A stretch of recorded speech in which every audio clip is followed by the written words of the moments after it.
dia. Que a paz de Jesus esteja conosco, hoje e sempre.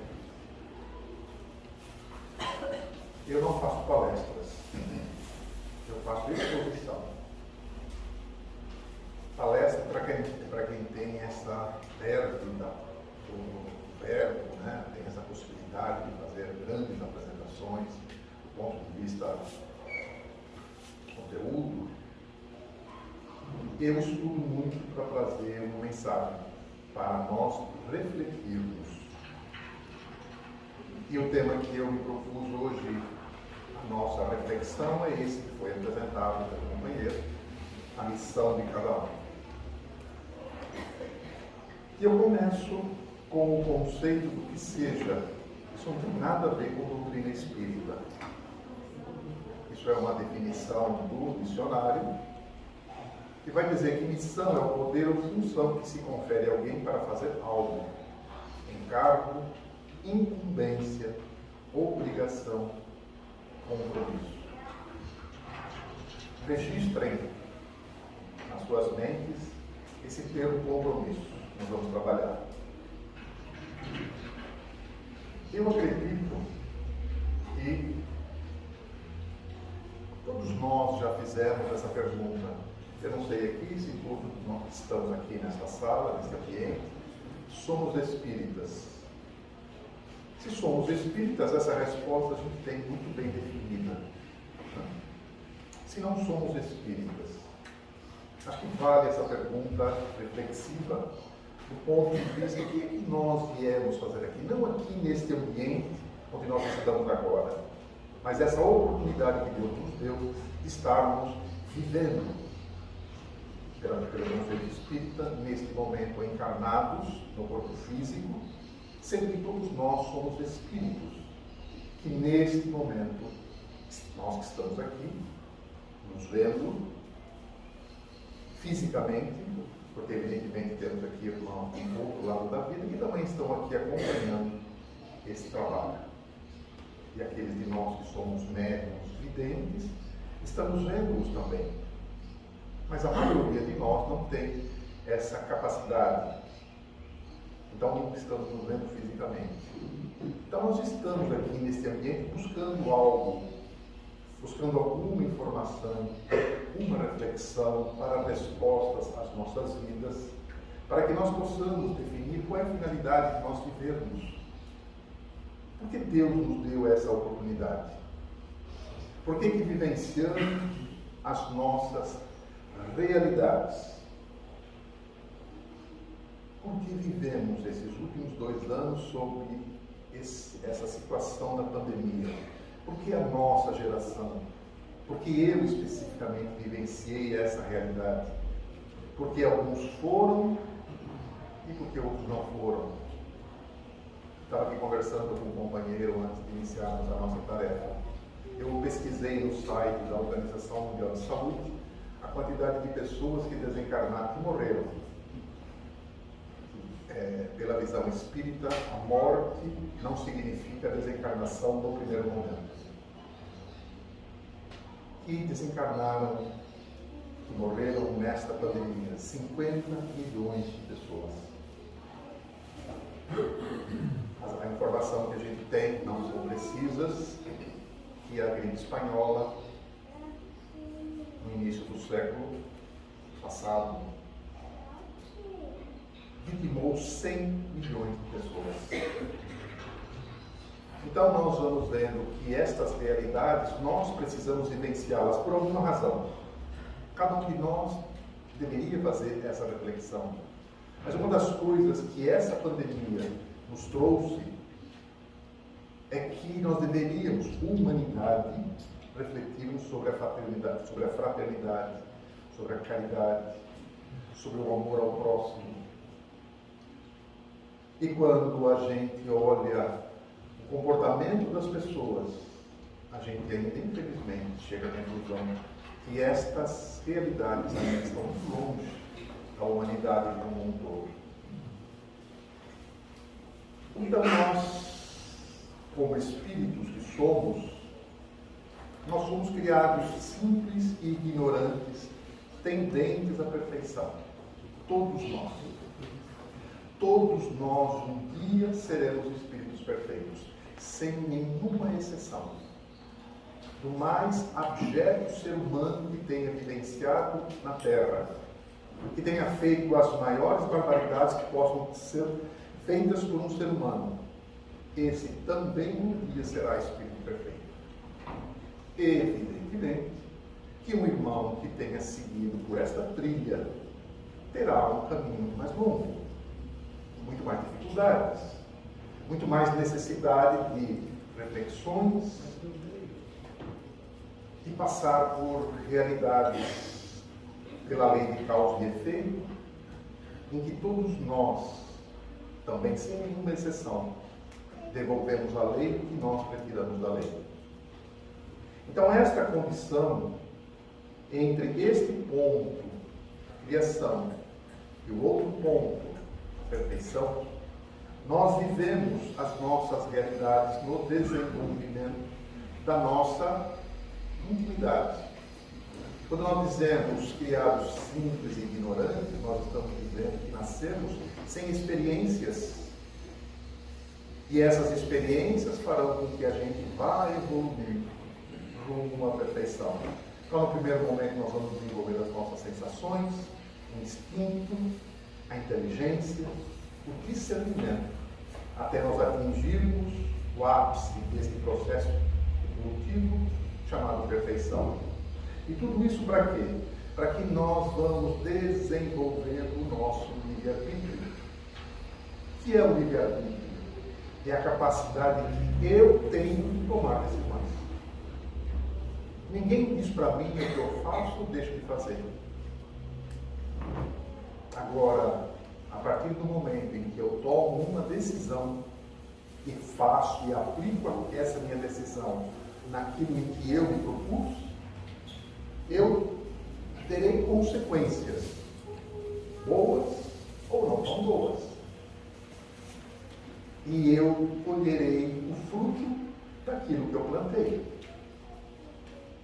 Então, se eu escolho um determinado caminho, e eu tenho a liberdade de escolhê-lo ou não, de refletir sobre ele, sobre as consequências daquilo que farei,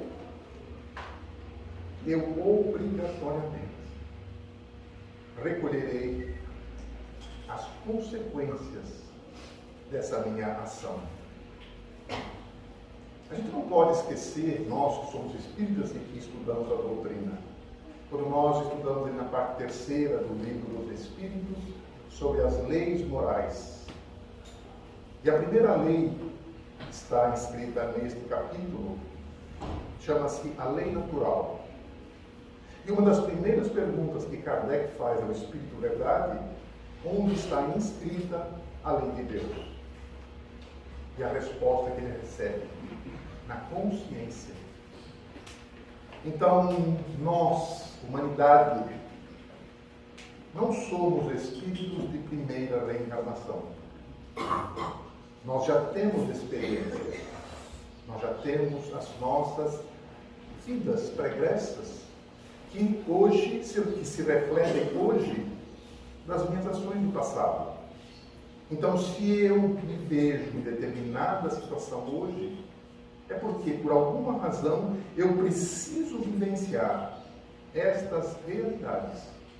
Não por castigo, mas para aprendizado. Porque nós não podemos nos esquecer que as nossas reencarnações, elas não são impostas a nós.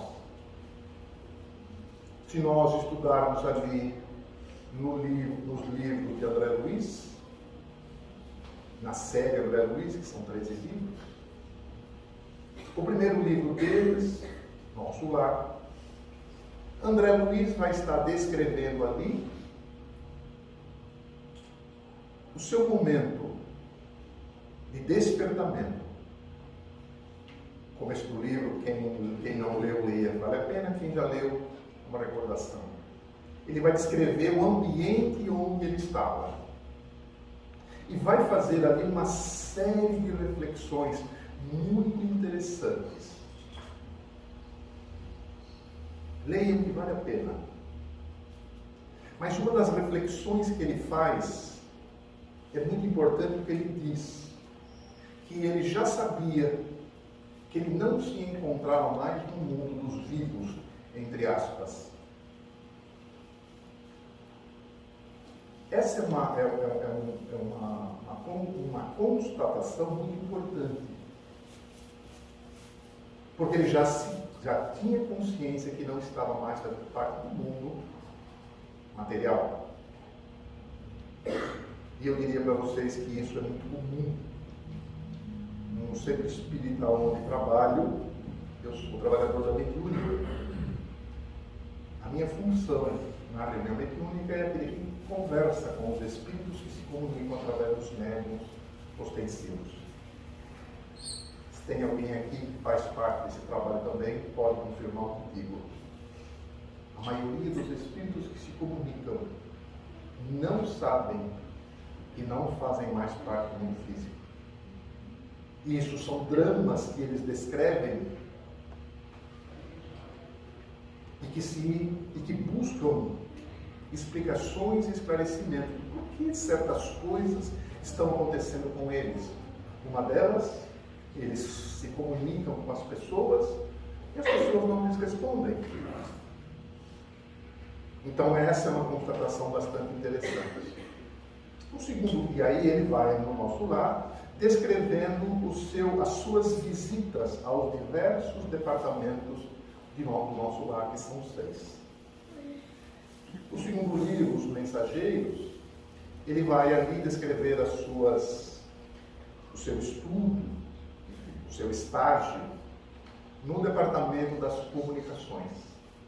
E ele vai descrevendo ali para nós as responsabilidades dos médiuns, como acontece essa ligação entre o mundo físico e o mundo espiritual, ou melhor, o mundo espiritual e o mundo físico. Quais são as responsabilidades dos médiuns? Quais são os seus compromissos?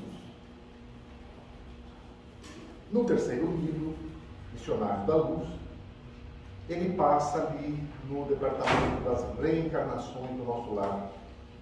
E ele vai descrevendo como nós, quando estamos do outro lado da vida, nos preparamos para reencarnar.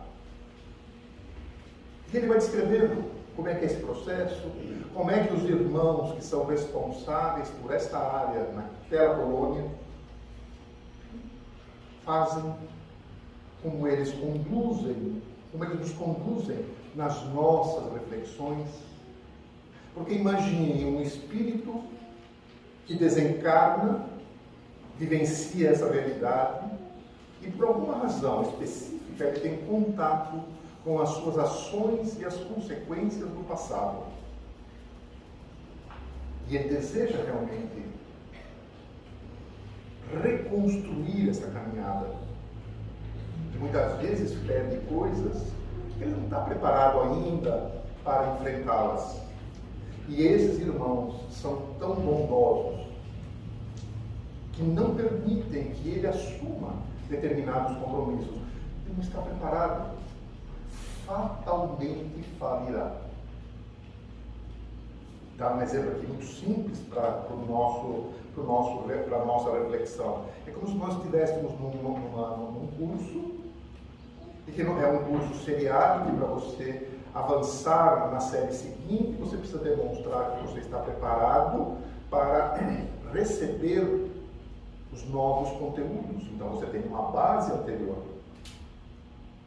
E a gente no final do ano faz uma prova, para ver se nós estamos preparados para enfrentar o conteúdo do ano seguinte. Se nós vamos passar ou não, é outra discussão, vai depender de uma série de fatores que motivarão essa realidade.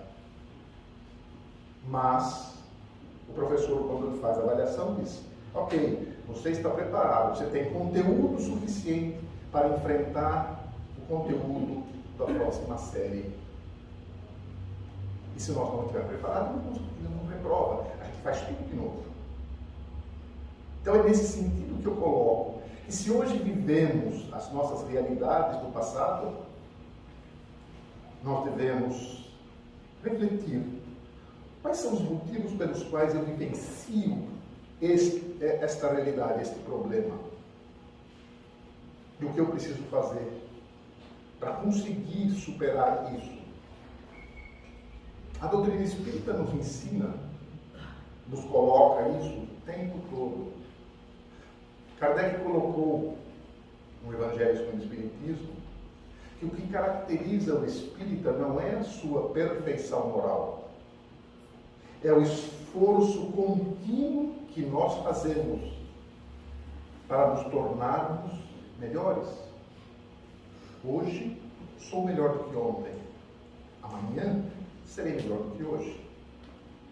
Então, neste processo, como nós estávamos colocando, isso vai fortalecendo o meu livre-arbítrio, porque isso faz com que a lei de progresso, que também está na parte terceira do Livro dos Espíritos, ela vai atuando. E ela atua sempre.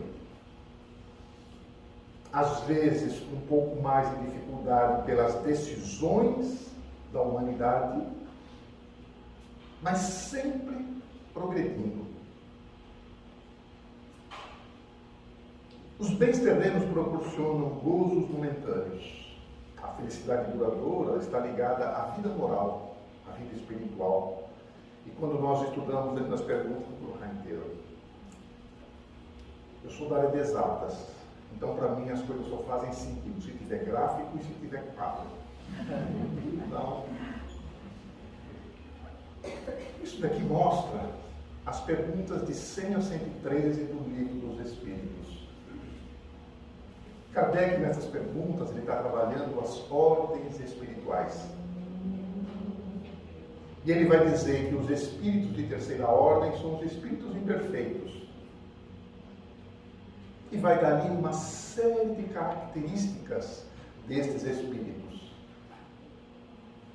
Vai dizer que os espíritos de segunda ordem são os espíritos bons. E vai dar também uma série de características desses espíritos. E dos espíritos puros, que já não têm tantas características. E eu me perguntei há um tempo atrás, por que é que a gente tem tanta informação dos imperfeitos e poucas informações dos puros? Porque evidentemente nós ainda não temos capacidade para perceber, para atinar o que seja um espírito perfeito. Nós estagiamos na horizontal e vejam que o avanço, essa elevação, não se dá num ângulo de 90 graus. Por quê? Porque a natureza não dá saltos.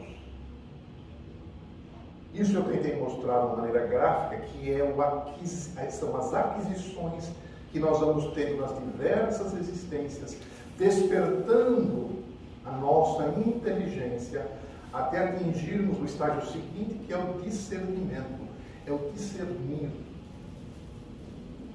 Porque eu, do ponto de vista intelectual, eu posso entender o que seja caridade.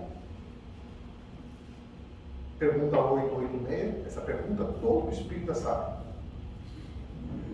Como é a caridade entendida por Jesus? É a resposta que ele recebe? Não vou perguntar, né? Para a gente não. São 3 condições: bondade, aquela capacidade que eu tenho de ser bom, a indulgência, que é a capacidade que eu tenho de compreender o próximo, e o perdão. Das 3, essa é a mais fácil, né? Perdoar é muito fácil. Então eu tenho isso intelectualmente na minha mente, que são essas 3 condições. E aí eu preciso transformar este conhecimento em ação. E aí eu vou viver nas diversas situações que a vida me apresenta, para saber se eu já tenho no coração aquilo que está na minha mente. E aí nós vamos percebendo. Quando eu falo nós, eu falo sempre humanidade, não nós que estamos aqui, apesar de sermos uma unidade também. Mas eu sempre falo isso. Isso nos diferencia um pouco. Porque nós poderíamos, num domingo às 10 horas da manhã, com esse céu bonito para aí fora, nós poderíamos estar no parque. Poderíamos estar dormindo. Podemos estar fazendo outra coisa. Mas nós optamos por estar aqui para ouvir alguém trazer uma mensagem. E se será boa ou não tão boa, depende de cada um de nós. Mas nós estamos aqui com esse interesse. Então isso nos diferencia um pouco. Então nessa minha reflexão sobre o conhecimento e a ação, é que está este processo do crescimento, esse discernir. Porque quando a gente ouve alguém dizer para nós que Jesus nos trouxe os seus exemplos, a sua mensagem, de amar a Deus sobre todas as coisas e o próximo como a nós mesmos, eu não sei se muitos de nós já refletiu o que significa esta observação. Fazer ao próximo o que eu gostaria que ele me fizesse. Percebam que não é o contrário. Não é ele fazer e eu responder. É o contrário. Eu faço sem me preocupar com o outro, no sentido de qual é a sua resposta. Durante a nossa conversa até o meio-dia, que foi o tempo que eu posso ficar, eu vou trazer vários livros para que a gente possa estudar, para que nós possamos ler. Existe um livro escrito por Raul Teixeira, do Espírito Joanes, Não Passe Recibo. E lá, para uso diário. E o capítulo é Não Passe Recibo. E quando nós lemos esse capítulo, nós vamos percebendo que muitas vezes nós somos sempre reféns do outro. Vou dar um exemplo. Eu converso com alguém mal educado e respondo na mesma altura. Quem é mal educado? Ambos somos. Converso com alguém agressivo. Também sou agressivo. Quem de nós é agressivo? Ambos somos. Então nós vamos percebendo que ainda eu dependo do outro. Quando Jesus disse fazer ao outro o que eu gostaria que ele me fizesse. Então eu gostaria que ele fosse bem educado comigo. E não que eu respondesse com educação. Porque a responsabilidade primeiro é minha. Vou dar um exemplo aqui que é dolorido para todos nós. Nós que estamos aqui. Quem aqui é motorista? Quem já se viu dirigindo? Ou pare para pensar como você é como motorista.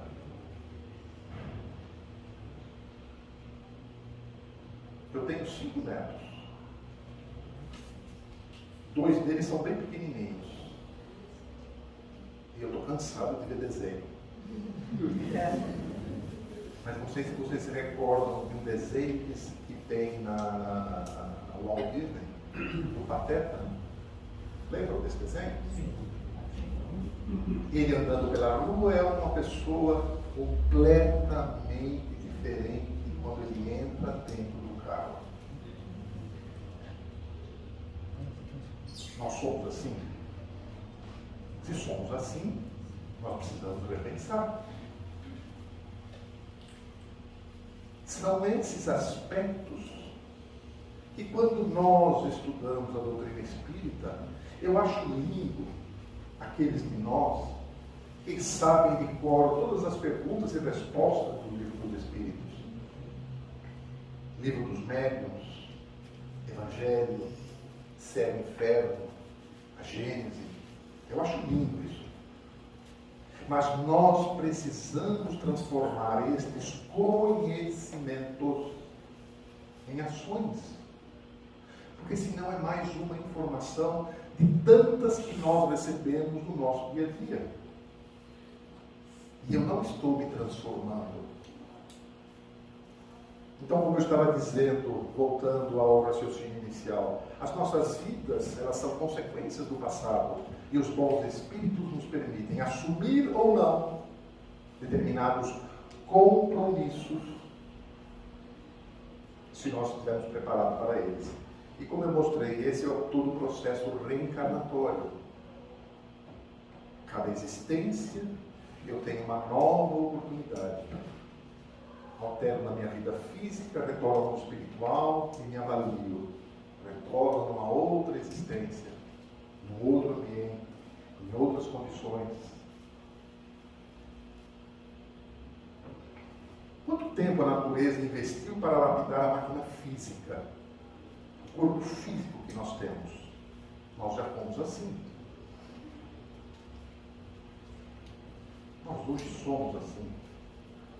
Houve uma evolução ou não? Sim. Sim. Tempo de vida, capacidade intelectiva, o progresso que nós hoje temos, esse homem do passado não tinha, vivia em cavernas, catava comida, vivia nômade. Não se prendam a esse monte de informações que estão aí, porque essa é a minha característica. Mas isso tudo está, uma parte dessas informações estão ali no livro A Caminho da Luz. E essas informações que estão aqui são informações que eu tirei da ciência. Mas o mais importante que a gente deve se fixar aqui é o seguinte: a Terra foi criada há 4 bilhões e 600 milhões de anos. E os primeiros homens, entre aspas, que apareceram na face da Terra, isso aconteceu há 1 milhão de anos atrás. Ou seja, este ambiente foi sendo preparado durante 4 bilhões 599 milhões de anos para receber a espécie humana. Há 1 milhão de anos nós estamos evoluindo e chegamos onde nós estamos. E quando a gente lê o livro Transição Planetária, quem já leu? Quem não leu, leia, vale a pena.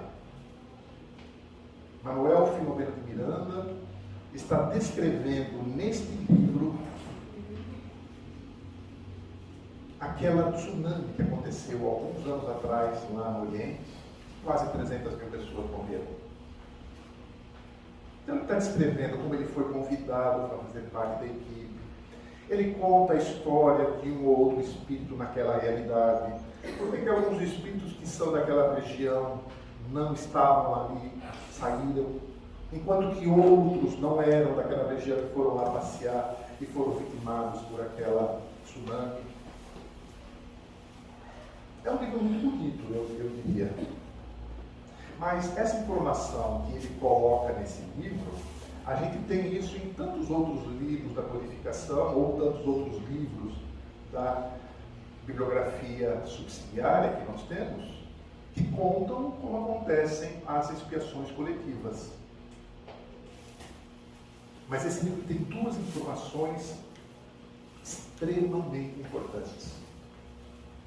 A primeira delas: os espíritos ligados ao planeta Terra estão tendo as últimas oportunidades de continuar o seu processo evolutivo neste ambiente. Planeta Terra. Isso significa que os espíritos que estavam contidos no mundo espiritual estão tendo as suas oportunidades de reencarnar. Aí a gente olha o mundo, o que acontece, e a gente vai percebendo que a impressão que nós temos é que o mundo está piorando. Mas não está. Faz parte deste processo. Porque assim como nós tivemos a oportunidade de reencarnar para continuarmos o nosso processo evolutivo, esses irmãos também estão tendo. Só que se eles não se enquadrarem nesta nova realidade, não se modificarem, comportamento, pensamento, ações, continuarão o seu processo evolutivo no outro ambiente, porque Deus é justo e Deus é bom. E uma outra informação que ele dá, eu já falo para vocês. Aqui, de uma maneira muito esquemática, eu fiz o seguinte: 4 bilhões e 600 bilhões de anos, eu transformei isso em 24 horas. E o homem, então, aparece na Terra nos últimos 4 segundos, para que a gente possa ter a verdadeira dimensão de quanto tempo a Terra foi preparada para nos receber. A Terra também está evoluindo. Quando a gente olha o comportamento do ser humano, nós vamos verificando que muita coisa ainda acontece da maneira antiga de pensar. Ideias econômicas, sociais, religiosas. No período de 30 anos, nós tivemos as 2 guerras, a primeira e a segunda. A primeira guerra, as informações que se tem não são precisas, é que 10 milhões de pessoas morreram. Segunda Guerra Mundial, 70 milhões de pessoas morreram. Por quê? Acirramento do ódio das etnias. Uma raça se acha superior à outra. Uma religião se acha superior à outra. Eu, há um tempo atrás, eu preparei um trabalho lá de Afonso Corrêa, um dos nossos grupos de estudo, a respeito das religiões. Todas as religiões pregam o bem. Todas elas. Sem exceção. O que modifica entre uma e outra é como se explica essa relação do ser humano com a divindade. E o que acontece? Cada uma delas vai ter a sua explicação. O que diferencia uma religião da outra é o comportamento das lideranças e as suas finalidades. Não vou fazer mais nenhum outro comentário a respeito disso, porque eu imagino que vocês sabem do que eu estou dizendo. De se vender lugar no céu. E nós ainda vivemos essas realidades no século XXI. A divisão do mundo, progresso científico e tecnológico a serviço da destruição.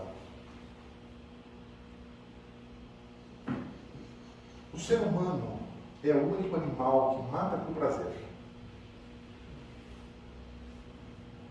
O ser humano é hipócrita. Nós somos uma coisa pela frente, outra coisa pelas costas. Como eu disse, na parte terceira do livro dos Espíritos, quando estamos ali estudando as leis morais, existe uma lei chamada Lei de Sociedade. E quando a gente lê, quando a gente estuda, a gente verifica que muita coisa que acontece no mundo hoje é porque nós não aplicamos aqueles conceitos que estão ali exarados. Porque a gente olha as pessoas passando por dificuldades e poucos de nós ajudamos. Nós, espíritas, somos reencarnacionistas. Significa que nós retornaremos, se Deus assim o permitir, a este ambiente onde nós estamos hoje. Porque, como eu disse, a Terra está evoluindo. Já mostro para vocês por que eu estou falando isso. E eu vou encontrar o que quando eu retornar aqui? Se eu estou plantando hoje a falta de cuidado com o meio ambiente.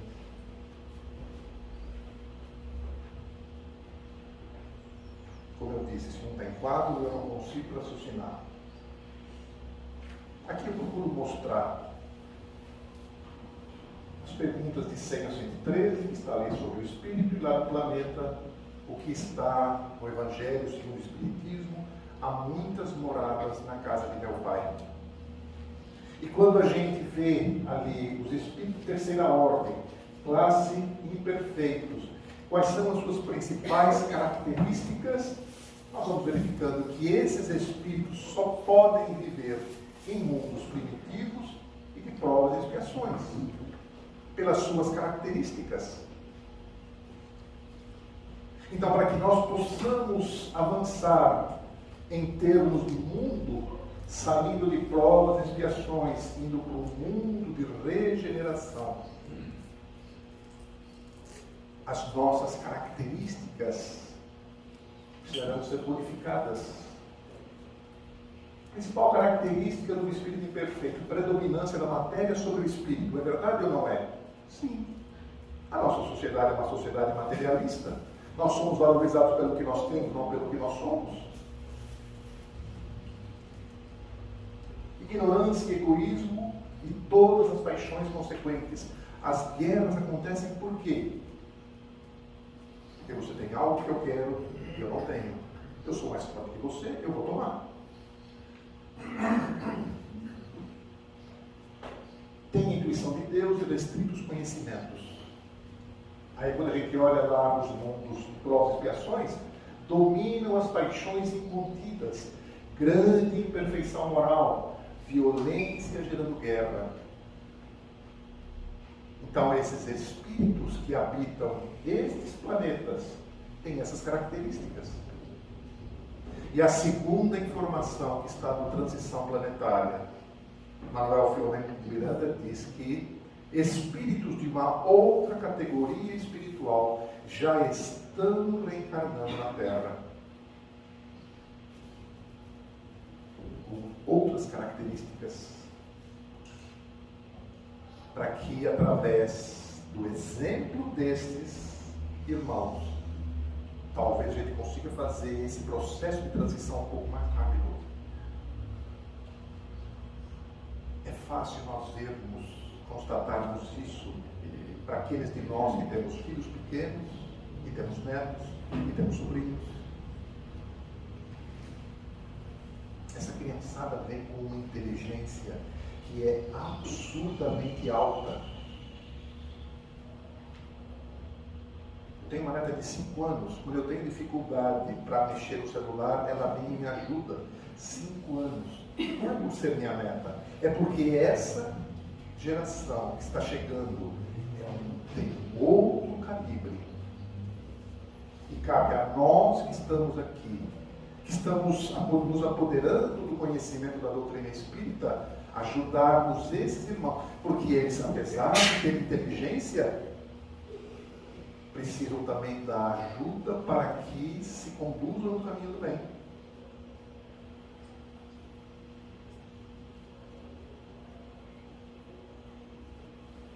Então, a nossa trajetória como seres, eu tenho livre-arbítrio, como ainda ele está contaminado pelo orgulho e pelo egoísmo, a minha evolução é lenta. Porque eu preciso estar sempre corrigindo. Sempre corrigindo. E toda a reencarnação nessa condição, nós trazemos sofrimentos, porque eu devolvo à lei o que eu retirei da lei.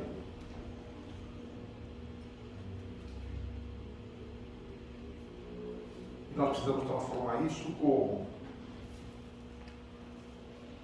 Modificando o nosso livre-arbítrio. E eu posso não fazer nada e esperar e continuar sofrendo, ou eu posso preparar a minha melhoria através de ações efetivas. Na pergunta 843 do Livro dos Espíritos, Kardec pergunta: tem o homem o livre-arbítrio de seus atos? A resposta que ele recebe: pois que tem a liberdade de pensar, tem igualmente a de obrar. Sendo livre-arbítrio, o homem seria máquina. Eu pergunto, essa transformação íntima é fácil? Vocês acham que é? Não, né? Não. Nós temos um exemplo. Quem já leu o livro Paulo de Tarso sabe dessa passagem, quando Saulo, no momento da sua conversão, que está chegando a Damasco, ele era o doutor da lei, que perseguia os cristãos, porque conflitavam com os seus conceitos do judaísmo. Tinha uma noiva, eu não vou contar a história para que vocês leiam o livro, tá? Ele tinha uma noiva que ela optou por ser cristã. E acontece uma determinada situação no livro em que ela morre. E ele então vai buscar aquele que ele entende, Paulo de Tarso, Saulo de Tarso. Ele entende que foi aquele que provocou, que levou a sua noiva a se tornar cristã e que desencadeou aquela situação que é narrada no livro. E ele então vai perseguir esta pessoa. E ele fica sabendo que ele está em Damasco. Eu vou ler para vocês, para não perder nenhum detalhe deste momento.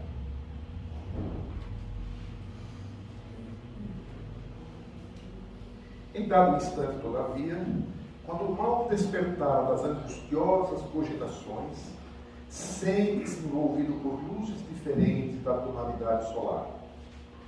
Tem a impressão de que o ar se fende como uma cortina, sob pressão invisível e poderosa. Vê surgir a figura de um homem de majestática beleza, dando-lhe a impressão de que descia do céu ao seu encontro. O doutor de Tarso contemplava-o com espanto profundo, e foi quando, numa inflexão de voz inesquecível, o desconhecido se fez ouvir. Saulo, Saulo, por que me persegues? Saulo pergunta, quem sois vós, Senhor? Aureolado de uma luz balsâmica, e num tom inconcebível doçura, o Senhor responde, eu sou Jesus. Então viu-se o orgulhoso e inflexível doutor da lei curvar-se para o solo. Os pregadores do caminho não estavam iludidos. A palavra de Estevão era a verdade pura. A crença de Abigail era a senda real. Aquele era o Messias. Foi quando notou que Jesus se aproxima e, contemplando-o carinhosamente, o mestre tocou-lhe os ombros com ternura, dizendo com inflexão paternal, não recalcitres contra os aguilhões. Senhor, o que quereis que eu faça? Foi aí que Jesus, contemplando-o no amor universal em seu nome, esclareceu generosamente, levanta-te, Saulo, entra na cidade, e lá te será dito o que te convém fazer. Então, o moço tarsense não mais percebeu o vulto honorável, guardando a impressão de estar mergulhado num mar de sombras. Isso está, coloquei, no capítulo 10, Caminho de Damasco, do livro Paulo e Estevão.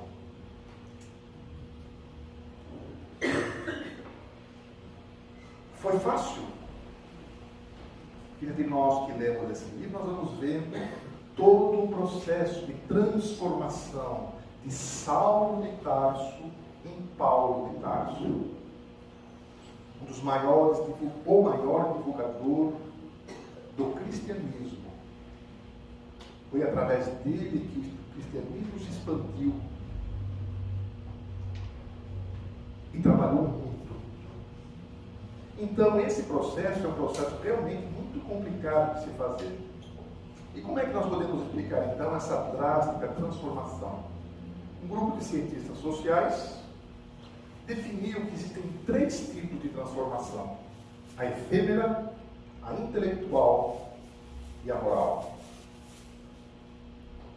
A patológica altera a personalidade para a ação através de estímulos externos. Por exemplo, sou uma pessoa tranquila e vivencio um momento extremo. Eu me modifico. Mas, passado esse momento, eu retorno à minha condição anterior.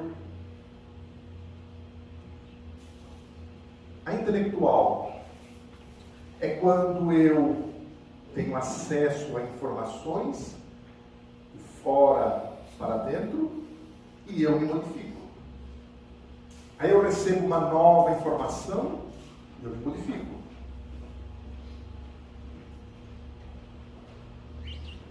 e a verdadeira transformação, que é a transformação moral. As luzes internas modificam a ação. Vou dar um exemplo muito simples. A gente está vivendo agora um momento de mudança de estação. Aí a gente olha que existe aí fora a indústria da moda dizendo que a roupa desta nova estação tem uma nova padronagem, um novo tecido, um novo corte, seja lá o que for. E eu sou uma pessoa que gosta de viver na moda. Aí eu olho o meu guarda-roupa e penso, eu vou trocar as minhas roupas por essas roupas mais modernas. Mas eu tenho o conceito de caridade, de ser bom. Então eu vou pegar essas roupas que não são do meu agrado no momento e vou levar lá no centro espírita, onde existe um trabalho de atendimento às pessoas que necessitam disso. Aí eu pego este meu bem e dou para alguém que eu entendo que necessita. O que eu espero que essa pessoa faça? Que ele me agradeça, correto? Eu tenho um bem que é meu, e ele tem que dizer para mim obrigado, não é isso? E se ele não fizer isso? Eu vou usar aqui uma situação extrema. Se ele disser assim, eu não uso isso nem para limpar o chão do meu barraco. O que eu faço em relação a essa confrontação? Eu posso, um extremo, dizer, é mal educado, nunca mais eu vou te dar nada. Ou, me desculpe, se eu tiver uma coisa melhor então, eu vou lhe dar. Essa é mudar para uma outra pessoa. Qual das duas está alinhada com o conceito de caridade entendido por Jesus? Indulgência, bondade e perdão. A primeira ou a segunda? É óbvio que é a segunda. Por quê? Porque eu não dependo mais do que o outro faça. Eu faço aquilo que a minha consciência, já tendo estes conhecimentos, que vão nortear as minhas ações. O outro não é educado, é problema dele, não é problema meu. O outro é agressivo, é problema dele, não é problema meu. Eu não serei agressivo. Eu não serei mal educado. Essa é a transformação, é esse compromisso que nós devemos ter. Porque isso vai mostrar que nós estamos nos transformando, nos melhorando como seres humanos. Porque a transformação desse mundo de provas e expiações como espíritos até regeneração depende do meu trabalho, meu individual. Mas o mundo tem quase 8 bilhões de pessoas. Se os 8 bilhões de pessoas fizerem aquilo que eu faço, o mundo será melhor. Se os 7 bilhões, 999 milhões, 999 mil habitantes da Terra não fizerem o que eu faço, problema deles, eu faço eu. Serei uma pessoa melhor, melhor pai, melhor mãe, melhor cidadão. Porque é assim que eu vou transformar o mundo. Manuel Filomeno de Miranda, como eu disse, os últimos 4 livros dele são livros muito interessantes. Ele vai dizer,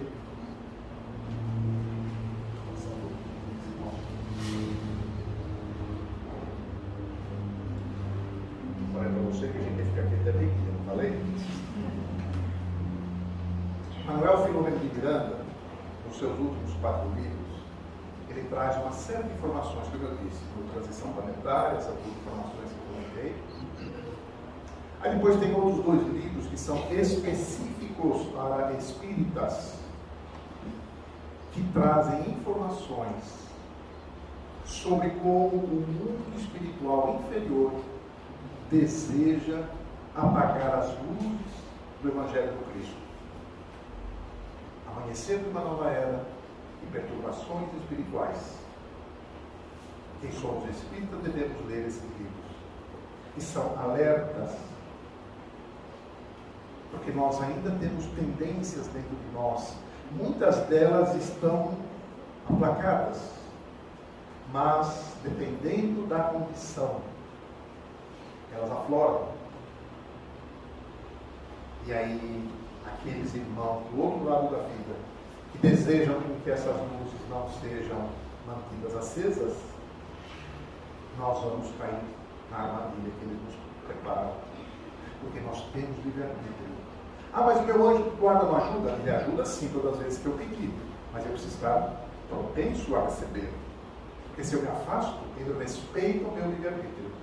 Ele não interfere, porque eu decidi que quero assim. Mas ele está sempre de braços abertos a nos receber quando nós resolvemos nos glorificar. E no quarto livro, No Rumo do Mundo de Regeneração. Quem não leu esse livro, leia, ele vale a pena. Não vou aqui comentar com muita profundidade, para que vocês leiam realmente. Mas nesse livro, Manuel Filomeno Miranda já comenta que já há uma imigração de algumas colônias espirituais que perduram ainda no mal. Já estão levados para um outro ambiente. Assim como o caminho da luz, ele descreve a saída dos exilados de Capela, tendo a oportunidade de continuar o seu processo evolutivo na Terra. Jesus conversou com eles. São 4 grandes grupos raciais que vieram nesta condição. E no livro ele vai descrevendo quais são os principais vícios morais que cada uma dessas raças tinha. E eles continuaram o seu processo evolutivo porque eles já estavam criando um problema naquele planeta que já estava num outro estágio evolutivo. Por isso que tem ainda um grupo, uma raça, os judeus, eles continuam aguardando o Messias, porque eles ainda têm retido no seu íntimo este compromisso de Jesus. Jesus apareceu naquela região e eles não reconheceram. Por quê? Porque uma das principais características destes indivíduos, daquela raça, é o orgulho racial. E eles acham que esse Messias será o rei que dominará todas as outras raças. Então nós vamos vendo que neste processo, é um processo que Manuel Filomeno Miranda já comenta nesse livro, No Rumo do Mundo de Regeneração. Esses irmãos que estão sendo levados para o outro ambiente, irmãos que são inimigos de Cristo. Aqueles que sofreram as consequências do cristianismo, no sentido de que a humanidade foi deturpando os ensinamentos de Jesus para acomodar as suas comunidades, justificando os seus atos. Tem um livro chamado Esquina de Pedra, o Wallace Leal. Ele descreve o cristianismo a partir do ano 300, quando Constantino define o cristianismo como religião de Estado. E aí nós vamos entendendo o porquê das crenças, o porquê dos rituais, os desvirtuamentos dos ensinamentos de Jesus para acomodar os interesses. Então nós vamos vendo que neste caminhar, neste processo evolutivo do ser, nós espíritos, nós ainda temos algumas dificuldades. Então qual é a nossa grande missão? Pergunta 919 do Livro dos Espíritos: qual o meio prático mais eficaz que tem o homem de se melhorar nesta vida e de resistir à atração do mal? Um sábio da antiguidade, Volodice, conhece de mesmo.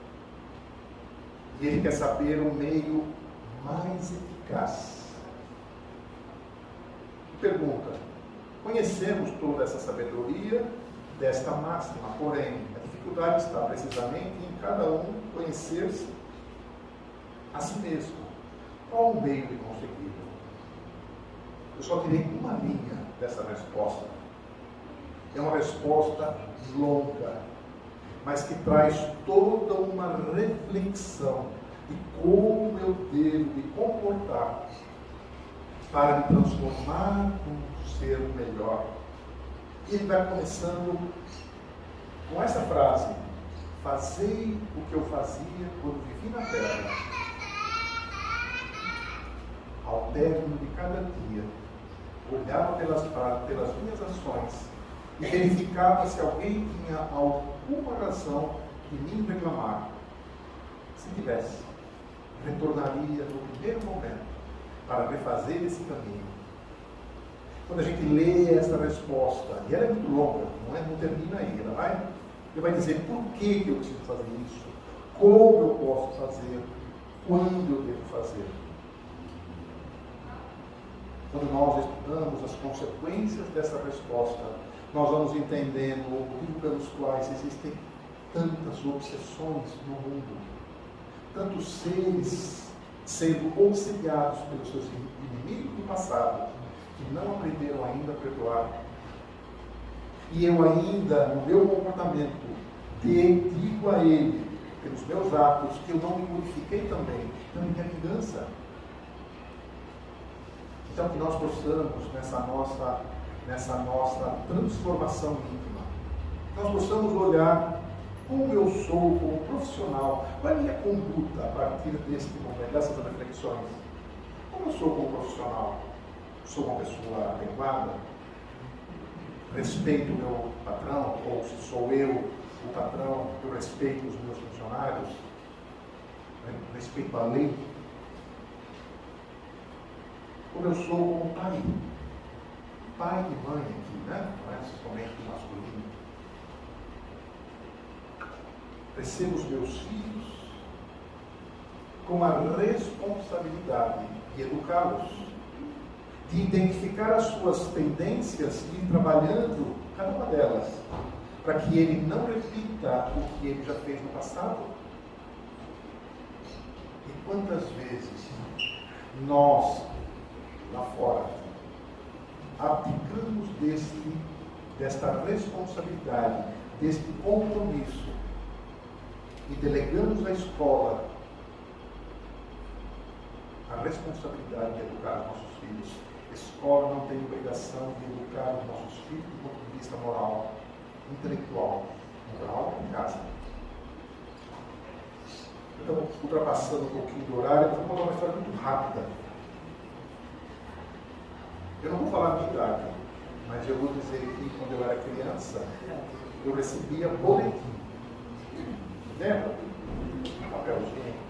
Eu até hoje olho, eu lembro, eu vejo a cor dele, era arda, e uma série de informações.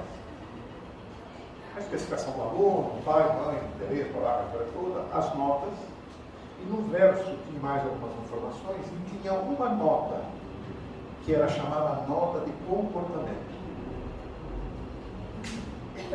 Eu não sei como a minha mãe sabia do dia que esse bendito boletim era entregue. E a primeira coisa que ela fazia era pegar o boletim e olhar o verso. Quero dizer o seguinte: as notas, as matérias, dependem de uma série de outras coisas. Interesse, inteligência, capacidade do professor transmitir matéria. Mas quando ela virava e ela olhava ali a nota de comportamento, ai se não fosse 100, não era 10, era 100. Porque ela dizia o seguinte: eu sei a educação que eu me dou, você é obrigado a levar isso na escola. Se não fosse 100, ela convidava a reunião familiar, o psicólogo da casa, que ficava pendurado atrás da porta. Amo minha mãe de paixão. Isso não me trouxe nenhum problema. Porque se hoje eu sou a pessoa que sou, não só dependi dela pela minha vida, mas pelos conceitos que ela me passou. Italianona, que tinha uma mão pesada, mas que todos nós, somos 3 filhos, a respeitamos com todo o amor que é possível dar a um ser, porque ela nos ajudou a sermos esses seres que somos hoje, responsáveis, respeitadores. Então que nós possamos nos olhar como pais, mesmo que eu não tenha tido os melhores pais do mundo, como eu sou como filho, quais são as minhas responsabilidades? Como eu disse, não importa o que eles tenham feito, o importante é o que eu faça. Como eu sou como amigo, aquele que é o ombro amigo daqueles que necessitam. Como eu sou como cidadão, eu contribuo para que esse país melhore? Ou sou daqueles que só usufruem? E como eu sou como espírita, eu aplico no meu dia a dia aquilo que eu aprendo na doutrina? Ou eu sou daqueles que estudam, que têm todas as respostas na ponta da língua, mas não aplica uma linha na nossa relação com o mundo que vivemos? Então, que as reflexões que eu trouxe nessa manhã, que elas possam servir para que cada um de nós faça esse mergulho íntimo e chegue a algumas conclusões e, se possível, comecemos a nos modificar a partir desse momento.